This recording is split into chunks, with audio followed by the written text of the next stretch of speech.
भोपाल में लोक निर्माण विभाग के इंजीनियर्स के लिए एक दिवसीय कार्यशाला का आयोजन किया गया। रविंद्र भवन में आयोजित इस कार्यशाला का विषय पर्यावरण से समन्वय और लोक निर्माण था। इस अवसर पर मुख्यमंत्री डॉक्टर मोहन यादव ने इंजीनियर्स को संबोधित करते हुए कहा कि लोक निर्माण और पर्यावरण दोनों ही सूर्य और चंद्रमा की तरह है, जो एक दूसरे के पूरक है। मुख्यमंत्री डॉक्टर मोहन यादव ने बड़े तालाब का जिक्र करते हुए कहा कि यह न केवल भोपाल की सुंदरता का प्रतीक है, बल्कि यह शहर की जनता के लिए पीने के पानी का भी एक महत्वपूर्ण स्रोत है। उन्होंने कहा कि बड़े तालाब को सहेजने की आवश्यकता है, ताकि ये आने वाली पीढ़ियों के लिए भी एक महत्वपूर्ण धरोहर बनी रहे। कार्यशाला का उद्देश्य लोक निर्माण विभाग के इंजीनियर्स को पर्यावरण संरक्षण के महत्व और इसके साथ समन्वय स्थापित करने के तरीकों के बारे में जागरूक करना था। इस अवसर पर विशेषज्ञों ने अपने विचार साझा किए और इंजीनियर्स के साथ चर्चा की। और पीडब्ल्यूडी डिपार्टमेंट ने आज ये पर्यावरण से समन्वय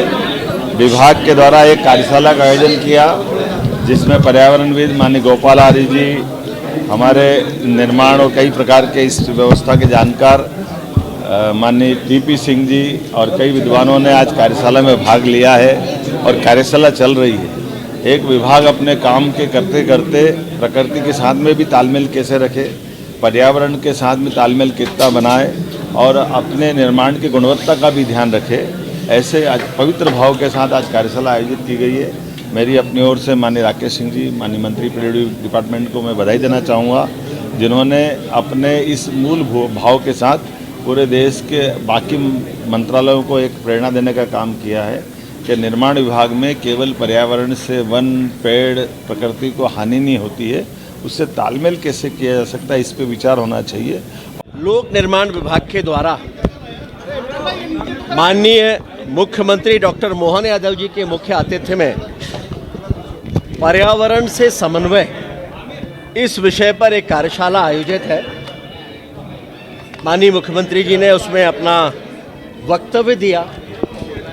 और इस कार्यशाला के उद्देश्य के बारे में भी आप सबको विस्तार से बताया। मैं इतना ही कहना चाहता हूँ कि ये कार्यशाला लोक निर्माण विभाग के आने वाले कल के लिए एक मील का पत्थर साबित होने वाली है, क्योंकि हम अपने इंजीनियर्स को इस बात के लिए प्रेरित कर रहे हैं कि केवल पुल पुलिया सड़क बनाना अकेला ही हमारा काम नहीं है, बल्कि उन पे स्थायित्व तो रहे। अगर सड़कें बहुत अच्छी हैं लेकिन उनके किनारे पेड़ नहीं है, बड़े बड़े पुल बन गए लेकिन नीचे बहने वाला पानी काला है, तो ये हमारा विकास अधूरा है और इसीलिए हमारे इंजीनियर्स को इसमें अपनी भूमिका निभाना चाहिए।